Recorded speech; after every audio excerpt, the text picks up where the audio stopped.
우리나라는 문화대국, 관광대국으로 발전할 수 있는 기회를 스스로 버리고 있다. 요즘 춘천 중도에 대한 소식이 들려올 때마다 이런 생각이 드는데요. 중도, 어떤 이슈가 있으며 무엇이 문제인 걸까요? 오늘 낱낱이 파헤쳐 드립니다.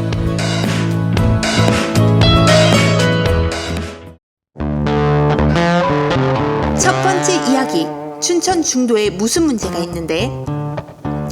춘천 중도, 춘천에 있는 섬입니다. 아니, 춘천은 내륙 지역인데 섬이 있다고? 여의도나 남이섬과 같이 춘천 중도는 북한강 안에 있는 섬이에요. 중도는 원래부터 섬은 아니었답니다. 1960년대에 의암댐이 건설된 이후 일부 지역이 수몰되어 섬이 된 지역입니다. 그런데 강원도가 이 지역에 레고랜드를 유치했다고 합니다. 짜잔! 세계에서 7번째의 레고랜드라고 하는데요. 그리고 차이나타운도 들어선다고 하며 지역 경제 활성화에 많은 도움이 될 것이라 기대하고 있습니다. 그런데 말입니다. 춘천 중도는 이렇게 개발되어서는 안 되는 지역이거든요. 왜냐하면 중도에서 유적이 엄청 많이 나오거든요. 그것도 미스테리한 고대 역사를 밝혀줄 유적 유물들이요. 현재 발견된 것만 해도 고인돌은 100기 이상, 집터는 약 1000여 기.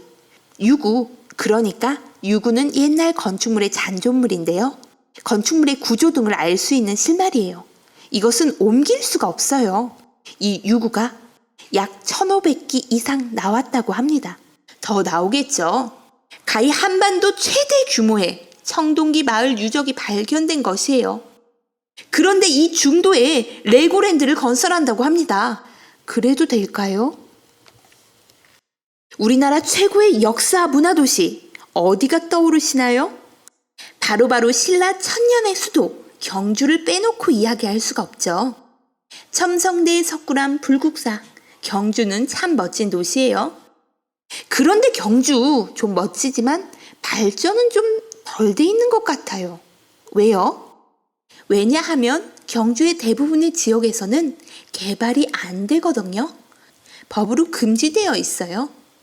땅만 파면 유물이 나오는데 그거 다 보존해야겠죠.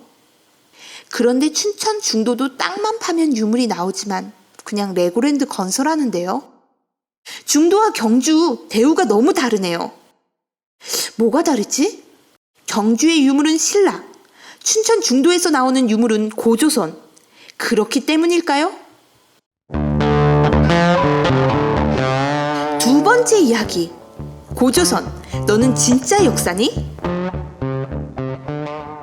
이거 뭔지 아시겠나요? 우리나라 역사 연대표인데요. 바로 국립중앙박물관의 연대표입니다. 아니, 근데 고조선이 없네요. 제가 최근에는 국립중앙박물관을 가보지 않아서 잘 모르겠는데요. 국립중앙박물관에는 고조선이 역사로 인정되었다가 없어졌다가 오락가락합니다.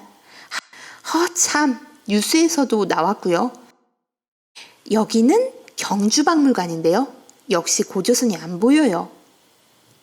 여기는 영국의 대형 박물관입니다. 우리나라 박물관에 고조선이 안 보이는데 대형 박물관에 고조선이 있을 리가 없습니다. 아니, 고조선, 우리가 알고 있었던 고조선은 가짜 역사였단 말인가요? 우리는 학교에서 고조선을 배웠습니다. 기원전 2333년에 단군 할아버지, 단군 왕검께서 건국하셨다고 배웠죠. 그런데 역사학계에서는 그것은 가짜 역사라고 이야기합니다. 아니, 왜? 여기서부터는 성삼재 박사의 고조선 사라진 역사 책의 이야기를 빌려서 하도록 하겠습니다. 이 책 엄청 재미있으니까 나중에 꼭 한번 읽어보세요. 어떤 사회가 국가냐 아니냐를 따질 때 그 기준은 청동기 시대라고 합니다. 그러니까 세계적으로 볼 때 국가는 청동기 시대가 되어야만 세워진다고 합니다. 그러면 언제부터 청동기 시대가 시작되었냐? 그것이 중요한 것이겠죠. 우리나라 청동기 시대의 시작은 바로 기원전 1000년 전. 그렇기 때문에 기원전 2333년 건국된 고조선의 이야기는 바로 가짜 이야기. 이것이 역사학계의 논리입니다. 신화로만 생각했던 고조선 때문에 역사학계에서는 춘천 중도 유적지에 관심을 갖지 않는 것입니다. 사실 레고랜드가 중도 유적지를 얼른 덮어줬으면 하는 마음도 내심 가지고 있지 않을까요? 하지만 기원전 2333년에 건국한 고조선, 진짜 역사 이야기거든요. 고조선이 신화라는 역사학계의 논리를 반박해 볼게요. 이건 역시 고조선 사라진 역사 책의 이야기를 빌려서 하는 것이에요. 고대 국가 하면 이집트, 메소포타미아, 인도, 황하를 들 수 있는데요. 이거 세계 4대 문명이죠. 그런데 말입니다. 이 국가들 모두 청동기 시대에 건국된 거 맞아요? 먼저 이집트 왕조. 이집트 왕조는 청동기 문명의 성장과 직접적인 인과관계가 있다는 연구를 찾아볼 수가 없다고 합니다. 이건 이집트 문명 전문가인 일본 와세다 대학 요시무라 사쿠지 교수가 한 이야기예요. 그러면 이집트 왕조만 그럴까요? 아니요. 인도 문명, 그리고 청동기 문명의 발생지로 꼽히는 메소포타미아 문명 역시 마찬가지입니다. 국가는 청동기 시대에나 건국된다. 그거 아닙니다. 그러므로 고조선이 청동기 시대에 건국되지 않았다고 무조건 신화로 생각하는 것은 잘못된 생각. 그것뿐만이 아니에요. 우리나라 청동기 시대의 시작. 그것 또한 이상하답니다. 자, 이것은 청동기 시대의 시작에 대한 학자들의 입장인데요. 기원전 4000년부터 청동기 시대가 없었다는 것까지 입장이 정말 다양하네요. 여기에는 미국 학자의 입장도 있어요. 사라 넬슨 교수. 사라 넬슨 교수는 청동기 시대의 시작을 기원전 2000년으로 보고 있네요. 그렇다면 우리나라 최고, 그러니까 가장 오래된 청동기 유적은 어떻게 될까요? 고조선 사라진 역사 책에서는 진주 남강 수몰지구의 예를 들며 기원전 15세기 안팎으로 이야기를 하고 있습니다. 이거 거의 20년 전 이야기인데요. 좀 오래되었네요. 이때 국립문화재연구소의 조유전 소장은 이렇게 표현합니다. 자고 나면 기존의 학설이 깨지는 분야가 고고학계인데 청동기 시대 또한 새로운 단계로 접어들고 있다. 우리나라 청동기 시대의 시작, 기원전 1000년이라는 숫자의 수정을 진지하게 논의해봐야 하지 않을까요?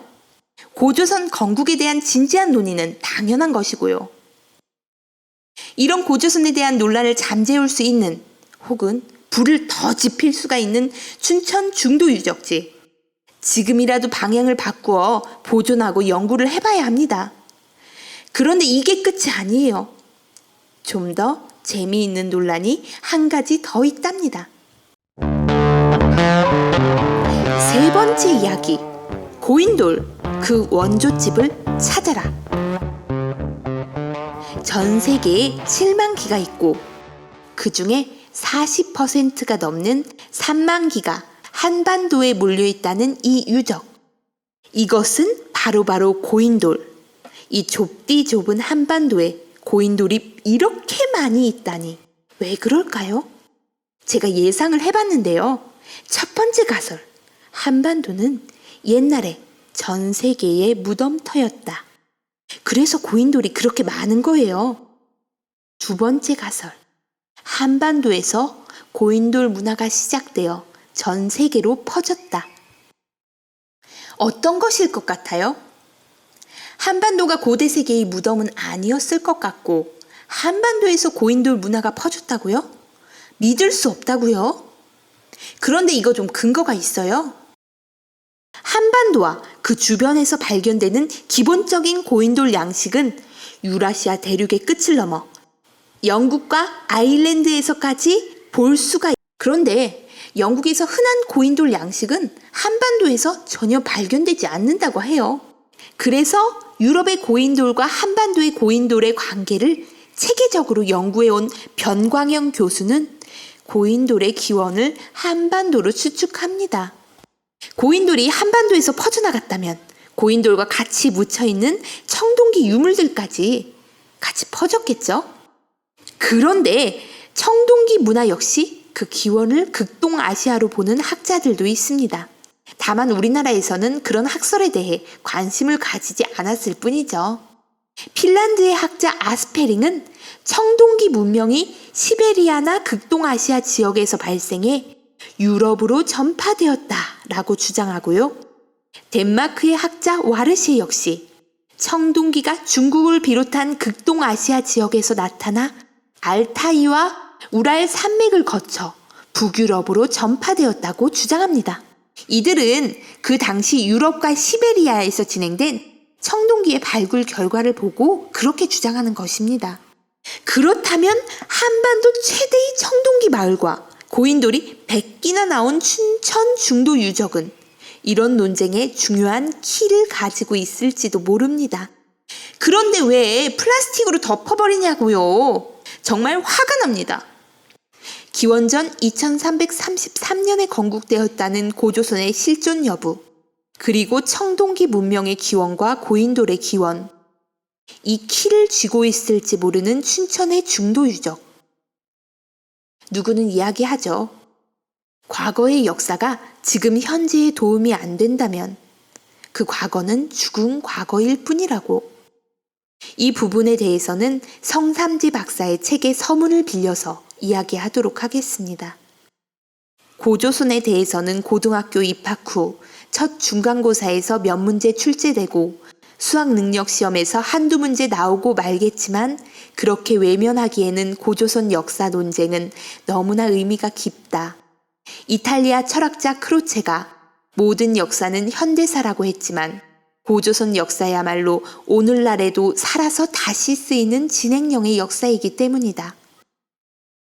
2000년 전에 끝난 것 같은 고조선의 역사는 지금 춘천의 중도 유적지에서 다시 살아서 꿈틀대고 있습니다. 춘천의 중도 유적이 잘 보존되고 발굴된다면 더욱 다채로워진 고조선의 역사가 미래의 대한민국의 문화 역량을 위해 다시 살아서 움직일 것입니다. 그리고 이것은 중국과의 역사 논쟁에서 우리와 함께 싸울 것입니다. 이렇게 소중한 역사, 플라스틱 아래에 그냥 덮어버리실 건가요?